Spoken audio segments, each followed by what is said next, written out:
Kanchipuram Varamahalakshmi Silks, the Grand Banarasi Mela. First time ever in Hyderabad starting from November 1st.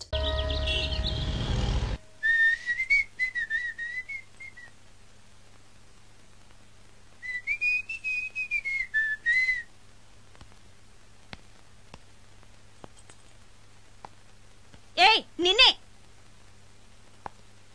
Hey, ఒళ్ళు తిమ్మిరిగా ఉందా?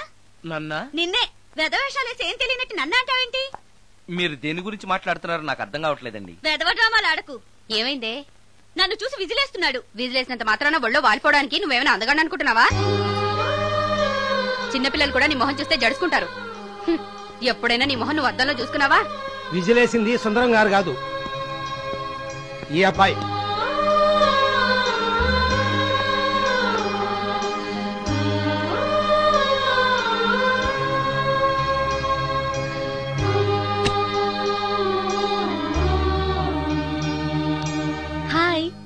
Recording బాగా జరిగిందా?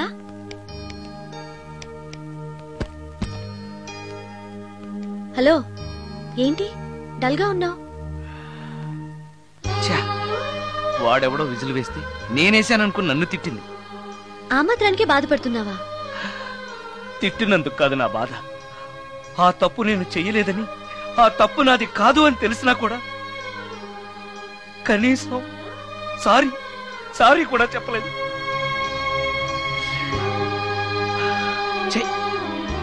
నేను నా మొహం అంతే. నా కర్మ. ఆ మనసు లేని వాళ్ళ గురించి ఆలోచించి మనసున్న నీలాంటి వాడు బాధపడకూడదు. నిన్ను చూసి నవ్విన వాళ్ళను, నిన్ను తిట్టిన వాళ్ళను ఒక్క మాట కూడా అనని సంస్కారం నీకుంది. అలాంటి నువ్వు అందగాడివి కాదని ఎవరన్నారు? నేను అందగాడినా? ఎగ్జాక్ట్లీ. రా చెప్తాను.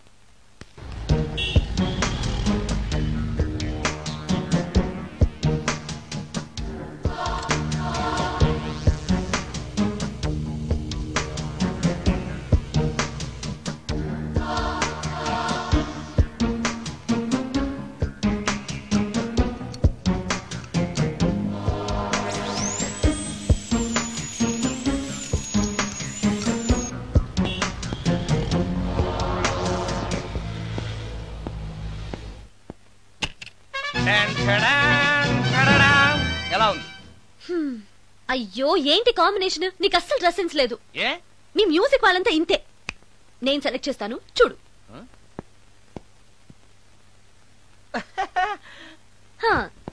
ఈ డ్రెస్ వేసుకో.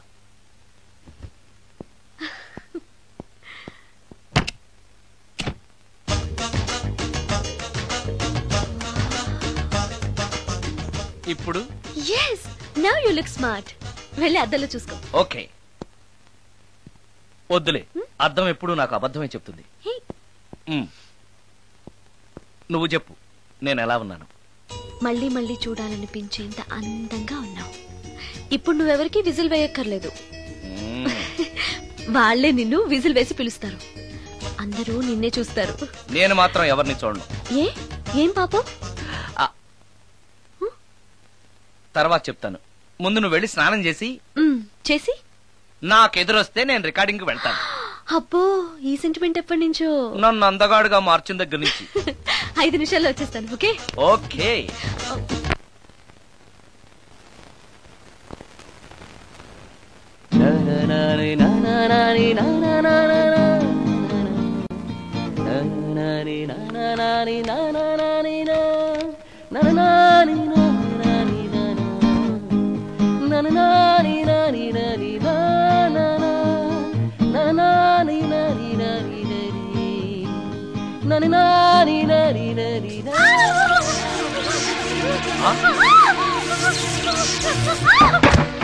రమ్య, ఏమైంది రమ్య?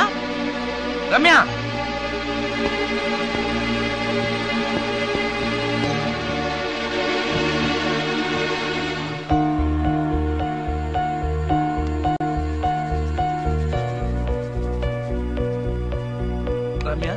రమ్య, రమ్య, రమ్య, రమ్య.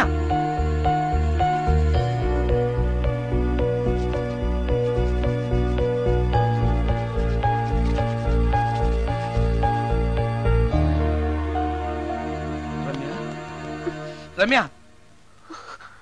ఏమైంది రమ్య? షాక్ కొట్టింది. షాక్ కొట్టిందా? ఇప్పుడు ఎలా ఉంది? ఒళ్ళంతా పట్టేసినట్టుంది. సుందరం, ఎక్కడికి? డాక్టర్ని తీసుకొస్తాను. అవసరం లేదు. డాక్టర్ వస్తే ఈ ఇంట్లో నేనున్న విషయం అందరికీ తెలిసిపోతుంది. ఐఎమ్ ఓకే నా.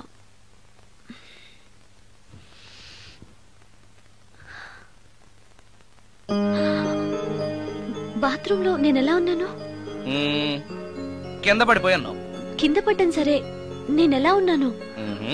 స్పృహ తప్పిపోయి ఇలా ఉన్నావు. అది సరే, నేను ఎలా ఉన్నాను? కింద పడి ఇలా ఉన్నావు. ఇంకా నయం, పడినప్పుడు నీ తల ఆ గోడకో ట్యాప్కో తగిలినట్టయితే పగిలిపోయి నెత్తురొచ్చుండేది. షాక్ ఎందుకు కొట్టిందబ్బా? ఎన్నిసార్లు అడిగినా నా అవస్థ గురించి చెప్తున్నాడు తప్పితే నన్ను నగ్నంగా చూశానని చెప్పడం లేదు. మిగతా మగాళ్ళకి సుందరానికి ఎంత తేడా. నా క్షేమం గురించి ఆలోచించాడు తప్పితే నగ్నంగా ఉన్న నన్ను కామంతో చూడలేదు. షార్ట్ అయి చచ్చింది. ఏంటి ఆలోచిస్తున్నావు? నువ్వు చాలా అందంగా ఉన్నావు. అవునవును, నన్ను మొత్తం మార్చేసి బట్టలతో సహా అందగాని చేసావుగా. నేనన్నది బట్టల అందం గురించి కాదు, మనసు అందం గురించి.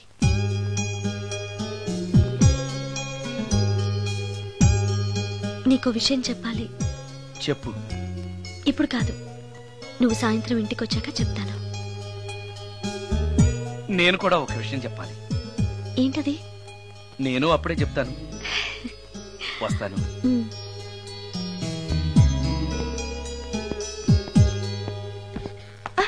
పడతారు. థ్యాంక్స్ అండి. ఓకే. మిమ్మల్ని నేను ఎప్పుడు చూడలేదు. మీరెవరి కోసం వచ్చారు? నన్నెప్పుడు చూడకపోవడం ఏంటండి? నేనండి, సోడా బుడ్డి సుందరాన్ని.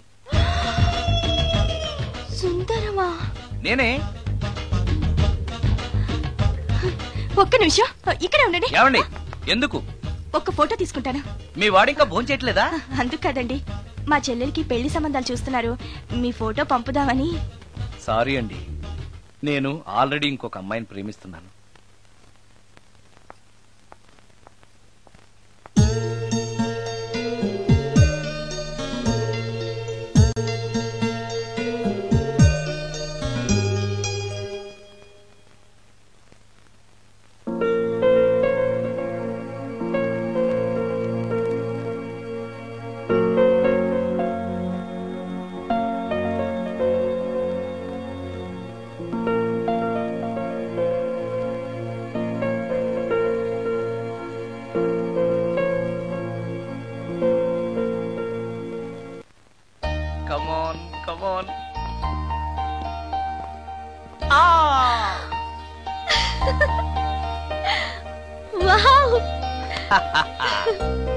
భలేగా చేసావే, చాలా బాగుంది సుందరం. నువ్వు నాకు విషయం చెప్తానన్నావు, అది డెఫినెట్ గా నాకు నచ్చేది అయి ఉంటుంది, అందుకే ఇలా చేశాను. నువ్వు కూడా నాతో ఏదో చెప్పాలన్నావుగా, ముందు నువ్వే చెప్పు. No no, ladies first. ముందు నువ్వే చెప్పు. ఎవరి ముందు చెప్తే ఏంటి? సరే, నేనే చెప్తాను. నేను నచ్చానని, నన్ను ప్రేమిస్తున్నానని, పెళ్లి చేసుకుంటానని చెప్తుంది. నేను ఒక అతన్ని ప్రేమించాను. అతని పేరు కార్తిక్. యుఎస్ లో ఉన్న కార్తిక్ కి ఫోన్ చేసి మా అక్క గురించి చెప్పాను. కొద్ది రోజులు మీ అక్క నుంచి తప్పించుకుంటే చాలు, తర్వాత నేను వచ్చేస్తాను అన్నాడు కార్తిక్. ఏం జరిగినా ఎవరితోనూ చెప్పుకోలేని ఒంటరి ఆడదాన్ని నేను. ఓ మగాడు ఏమైనా చేస్తే నా పరిస్థితి ఏంటి అని మొదట్లో నీ గురించి చాలా భయపడ్డాను. కానీ వయసులో ఉన్న అమ్మాయి నగ్నంగా నీ కళ్ళెదుటే కనిపించినా ఆమె క్షేమం గురించే తప్ప ఆమె శరీరం గురించి ఆలోచించని గొప్ప మనిషివని తెలుసుకున్నాను. నువ్వే దిక్కని, జనం చేతులు జోడించి దండం పెట్టే దేవుడు కూడా తన భక్తుల్ని రక్షించలేకపోవచ్చు. కానీ నీ ఇంట్లో ఉన్న దయ్యం కూడా నీ వల్ల బాధపడకూడదు అని భావించే నువ్వు దేవుడి కన్నా చాలా గొప్పవాడివి. నిన్ను పెళ్లి చేసుకునే అమ్మాయి ఎవరో చాలా అదృష్టవంతురాలు. అతను ఎలా ఉంటాడు? బాగుంటాడు. ఎప్పుడు వస్తున్నాడు? రేపే. అమ్మయ్యా, నేను చెప్పాలనుకున్నది చెప్పేశాను. అవును, నువ్వు చెప్పాలనుకున్న చెప్పవా? నేనొక ట్యూన్ అనుకున్నాను, అది ఫెయిల్ అయింది. ఆ విషయమే నీతో చెప్పాలనుకున్నాను. ఓ, బాగా డిసప్పాయింట్ అయ్యావా? ఇంత చిన్న విషయానికి అంత ఫీల్ అవుతావెందుకు?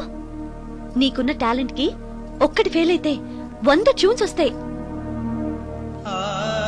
ట్యూన్స్ కావాలంటే 100 వస్తాయి, కానీ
సుందరం, మరికొద్ది నిమిషాల్లో నేను కార్తీక్తో వెళ్ళిపోతున్నాను. చివరిసారిగా నాతో ఏదైనా చెప్పాలనుందా? అవును, చెప్పు. Wish you happy married life. God bless you.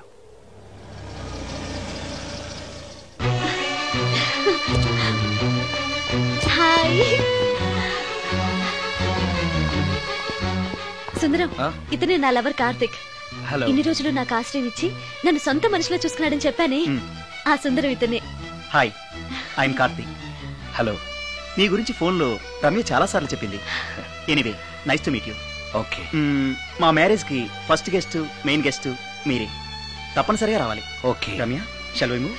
Yeah, వెళ్ళొస్తాను సుందరం. Let's go.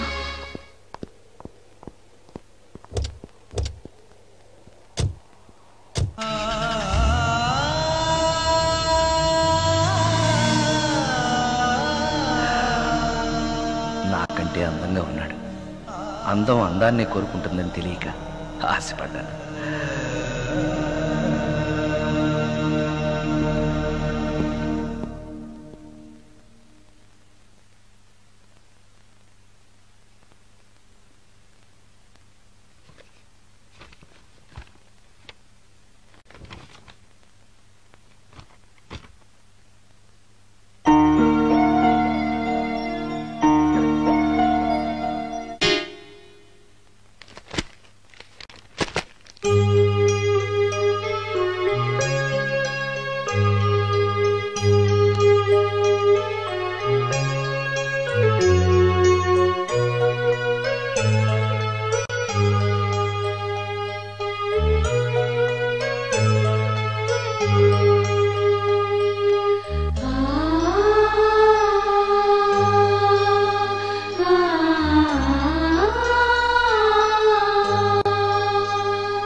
సుందరం,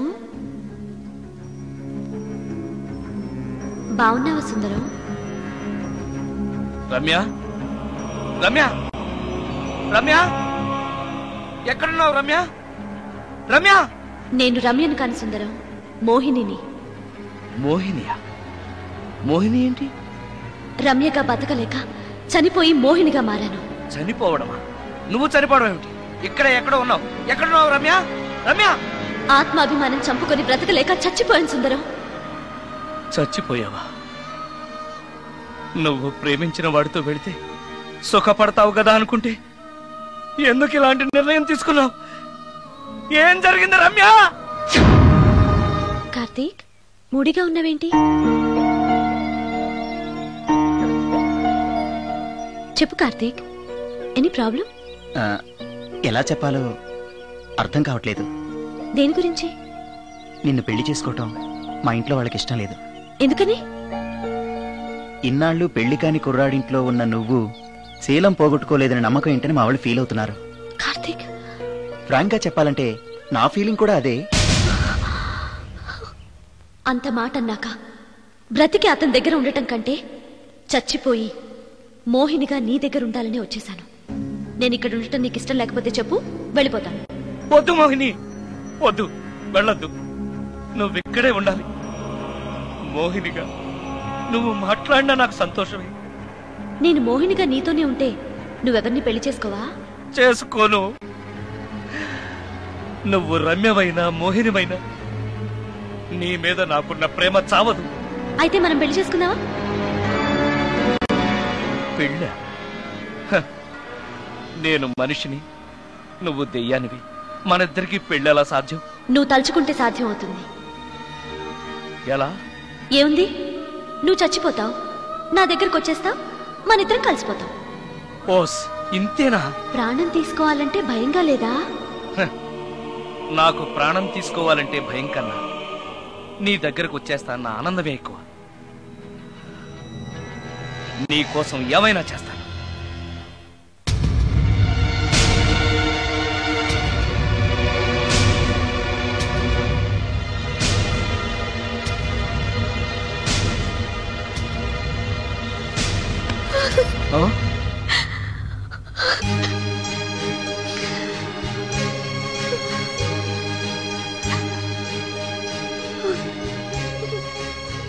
రమ్య, నువ్వు రమ్య?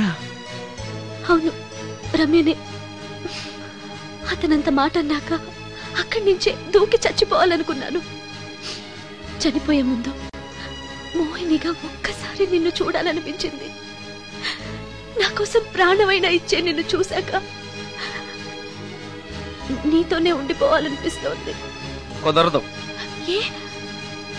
ఈ దెయ్యాలు వాడితోటి సంసారం చేయడం కష్టం. అలాగా?